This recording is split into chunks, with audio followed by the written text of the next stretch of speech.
Good morning students. आज हमारा topic derivation of the kinetic equation of gases, क्योंकि इससे पहले जो हमारा टॉपिक था वो था गैसों का अनुगति सिद्धांत, उसी को आगे कंटिन्यू कर रहे हैं। उसका डेरिवेशन निकालने के लिए एक बार रिमाइंड करवाते हैं आपको कि काइनेटिक गैसेस का जो हमने पॉइंट्स किए थे, पोस्टुलेट्स किए थे, उसको रिमाइंड करवाएं। पहले क्या था, फर्स्ट पॉइंट क्या था कि सभी गैसेस छोटे छोटे कणों से मिलकर बनी है, जिसको क्या नाम दिया गया, मॉलिक्यूल नाम दिया गया, जिसे मॉलिक्यूल कहते हैं।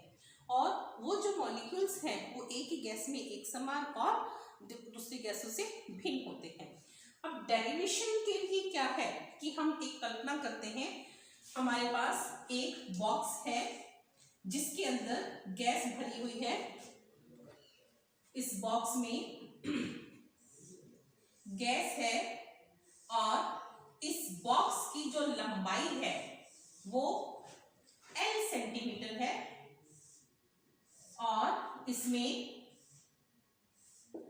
कोई भी गैस भरी हुई है। हम केवल अभी एक कण की कल्पना कर रहे हैं। इसकी लंबाई कितनी है, L सेंटीमीटर, और ये तो आपको पता है इसके x एक्सिस, y एक्सिस और z एक्सिस, तीन एक्सिस है। आप उन पोस्टुलेट्स को एक एक करके साथ में जैसे आते जाएंगे डेरिवेशन में वो आपको डिस्क्राइब करते जाएंगे। माना ये जो बॉक्स है इसकी लंबाई कितनी है, L सेंटीमीटर है। इसमें गैस भरी हुई है, गैस के नंबर ऑफ मॉलिक्यूल्स कितने हैं, N मोल उसके अंदर गैस भरी हुई है। और इसमें ये अब हम कल्पना करते हैं केवल एक कण की। ये कण जो है ये कहीं भी किसी भी डायरेक्शन में भी, क्योंकि हमने पोस्टुलेट्स के अंदर क्या किया था, वो गति करते रहते हैं। कण जो है गति करते रहते हैं, किसी भी डायरेक्शन के अंदर वो गति करते रहेंगे। अब इस पॉइंट की जो इस अणु की जो हमने कल्पना की है, इसका माना ये क्या करेगा, पोस्टुलेट के अंदर आया था कि अणु आपस में गति करते रहते हैं और टकराते रहते हैं, आपस में भी टकराएंगे और पात्र की दीवारों के साथ भी टकराएंगे। अब माना कि एक कण जो यहाँ पर ये दीवार A है, ये दीवार A और ये दीवार B, पार्टिकल्स टकराते हुए दीवार A पर फिर B पर, लंबाई कितनी है, L सेंटीमीटर है। अब ये जो कण है इसका वेग कितना है, वेग तीनों एक्सिस पर, x एक्सिस, y एक्सिस और z एक्सिस पर। सपोज अभी हम x एक्सिस की बात कर रहे हैं, वो जो कण है x एक्सिस पर उसका वेग कितना है, vx है। ये जो हमने L सेंटीमीटर इस बॉक्स की लेंथ है और इसमें N गैस के मॉलिक्यूल भरे हुए हैं और इसका वेग कितना है, vx है, x एक्सिस की तरफ। अब ये जो कण है ये पात्र की दीवार पर टकराएगा, वापस आएगा, क्योंकि उसने पोस्टुलेट के अंदर हमने क्या कहा था कि इसकी जो गति है पूर्णतया प्रत्यास्थ है, टकराएगा दीवार के साथ, वापस उसी वेग से आएगा, लेकिन उसकी डायरेक्शन बदल जाएगी। तो अब हम बात करते हैं, जब वो कण टकराता है तब उसका संवेग कितना है। उसका संवेग, टक्कर से हम पहले पूर्व की बात करते हैं, टक्कर से पूर्व उसका संवेग कितना है, मास कितना है, m मास माना हमने, यहाँ पर हमने उसका मास m और नंबर ऑफ मोल्स कितने हैं, n है। मास m और उसकी वेलोसिटी, मैंने कहा था कि उसको x एक्सिस पर हम रिप्रेजेंट कर रहे हैं अभी, तो उसका संवेग कितना हुआ, mvx। टक्कर पूर्णतया प्रत्यास्थ है, वो टक्कर मारकर वापस उसी डिफरेंट डायरेक्शन के अंदर, अपोजिट डायरेक्शन के अंदर वो वापस आएगा। तो ये संवेग कौन सा था, टक्कर के पूर्व, और ये संवेग कौन सा है, टक्कर के पश्चात। टक्कर के बाद जो संवेग है वो कितना होगा, माइनस वही mvx। क्लियर, केवल यहाँ पर साइन का डिफरेंस आया है।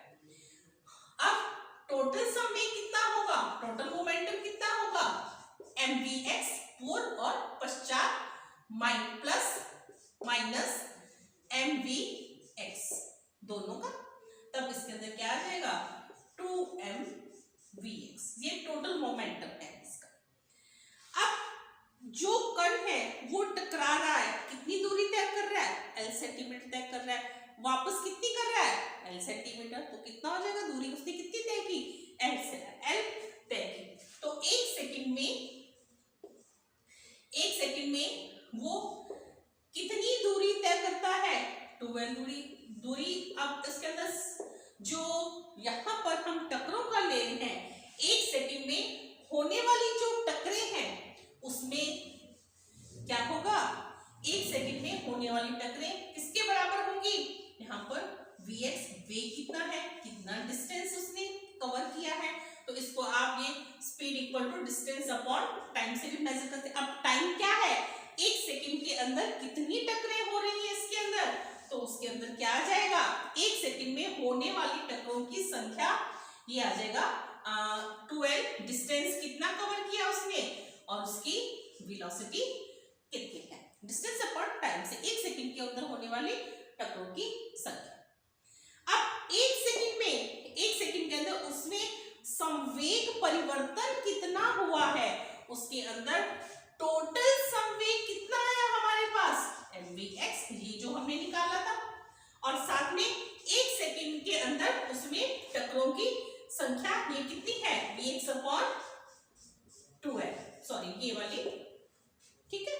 तो अब यहां पर हमारे पास क्या आया, 2 से 2 कैंसिल, तो mvx स्क्वायर अपॉन l, ये आया एक सेकंड में संवेग परिवर्तन, क्लियर।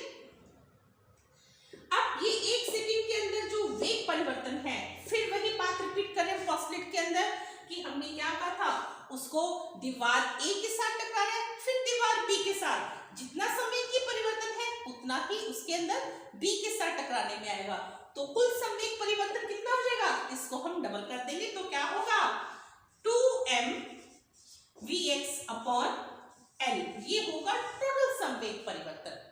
अब हमने ये कौन सी बात की थी, हमने केवल x एक्सिस की बात की, क्योंकि कण जो है y एक्सिस और z एक्सिस दोनों में गति कर सकता है, तब इसके अंदर हम तीनों एक्सिस की बात करेंगे।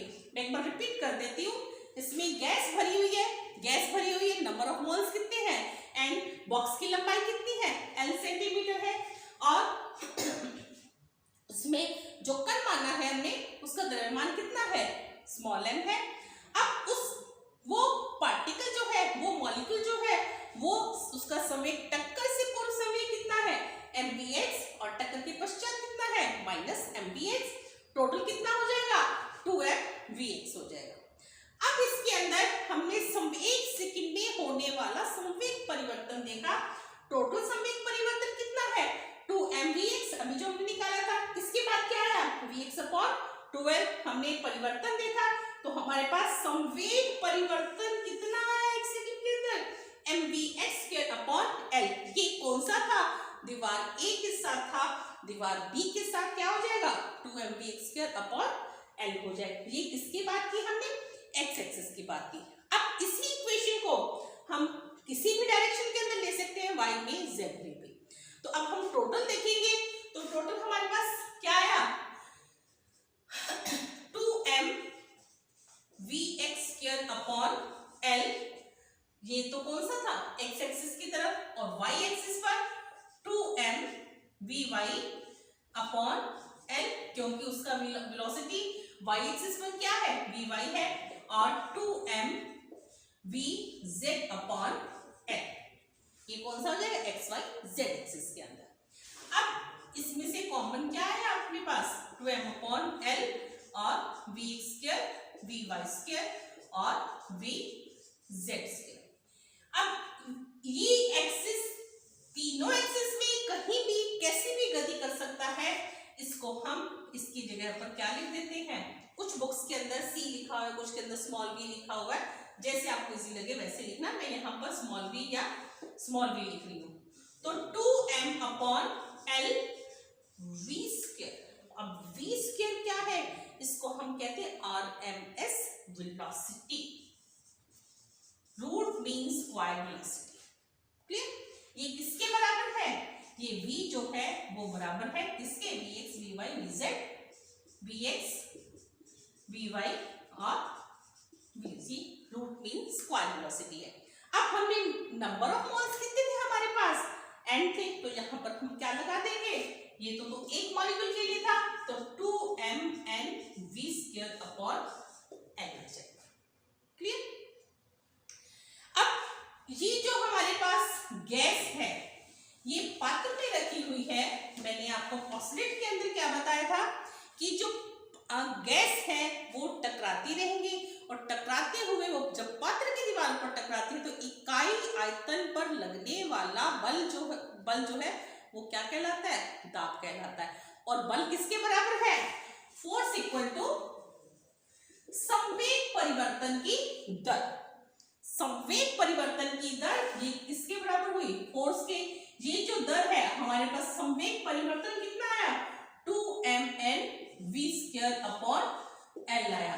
संवेग परिवर्तन की दर है, कितने एरिया पर हो रही है, उसको हम इसके एरिया के साथ लेंगे, तब आपके पास एरिया कितना है, लेंथ कितनी मानी आपने, n सेंटीमीटर है, तो इसका एरिया कितना हो जाएगा, कितनी लेंथ पर है, तो वो क्या हो जाएगा इसके अंदर, L क्यूब के अंदर।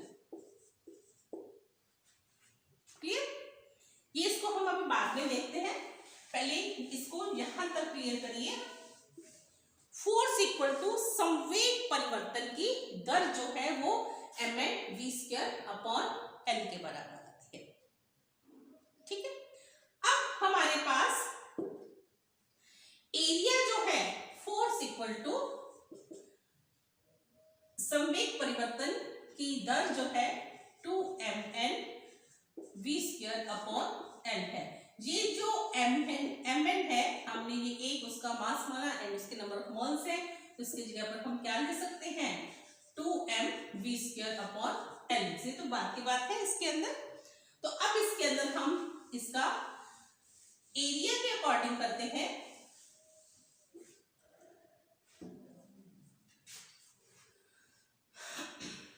चलो एक बार इसको नेक्स्ट टॉपिक के अंदर लेते हैं। फोर्स कितना है हमारे पास, 2mnv² अपॉन L।